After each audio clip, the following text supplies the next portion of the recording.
बिहार में लोकसभा चुनाव के दौरान अगर सबसे ज्यादा किसी को नुकसान हुआ तो वो थे उपेंद्र कुशवाहा।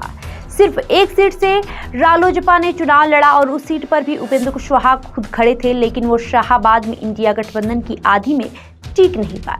काराकाट सीट पर लोकसभा चुनाव हार चुके उपेंद्र कुशवाहा के नुकसान की भरपाई बीजेपी ने करने की पहल शुरू कर दी है। इसके लिए पीएम मोदी ने उन्हें खुद तोहफा दिया है। अब उपेंद्र कुशवाहा को बीजेपी से राज्यसभा का टिकट मिल गया है। इसका ऐलान और किसी ने नहीं बल्कि खुद बिहार बीजेपी अध्यक्ष और डिप्टी सीएम सम्राट चौधरी ने किया है।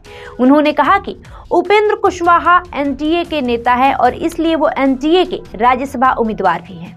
हालांकि इससे पहले उपेंद्र कुशवाहा के विधान परिषद में जाने की चर्चा थी, लेकिन वो टिकट उन्हें नहीं मिला।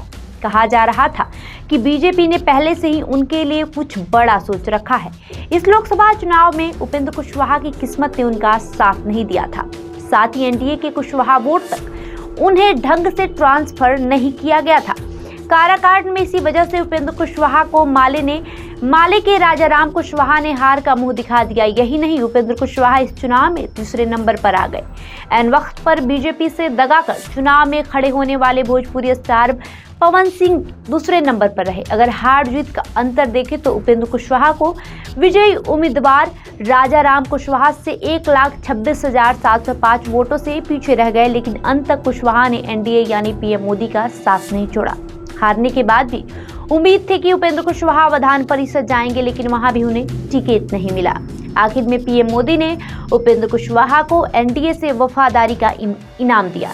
बीजेपी ने सम्राट चौधरी पर कुशवाहा वोटों के लिए दांव लगाया था। उन्हें बीजेपी ने पहले बिहार का प्रदेश अध्यक्ष बनाया और फिर बाद में उप मुख्यमंत्री। कहा जा रहा है कि सम्राट चौधरी कुशवाहा वोटों को बीजेपी के पाले में पूरी तरह से लाने में नाकाम रहे। वोट बैंक की बात करें तो उपेंद्र कुशवाहा के इधर उधर जाने से उनका वोट बैंक थोड़ा बहुत छिटका है। ऐसे में बीजेपी को उम्मीद है कि सम्राट ना सही लेकिन कुशवाहा इन वोटों को विधानसभा चुनाव में वापस लाने में कारगर साबित हो सकते हैं। इसलिए अब सम्राट चौधरी और कुशवाहा की जोड़ी को बिहार विधानसभा चुनाव 2025 में आगे करने की तैयारी है। बहरहाल आपका इस खबर पे क्या राय है, हमें कमेंट करके जरूर बताएं। धन्यवाद।